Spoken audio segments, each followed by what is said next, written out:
mahasamihafa ny maika sy ny mainka, ny maika zany dia manambara zavatra tsy maintsy tanterahana haingana anatina fotoana fohy voafetra. Ohatra hoe maika terina io taratasy io fa haingana ianao dia maika zay.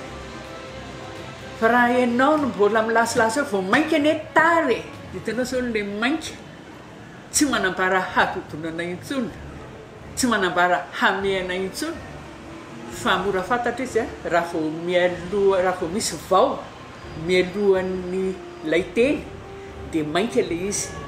Le mainka zany tsy maintsy eloavana vao. Ohatra hoe mainka ery izy ny tantarany zava-misy tamin'ny rainy kanefa vao mainka nahatezitra hito farany izany. Dia vao mainka zany zao raha vao hoe vao dia mainka no fiteny.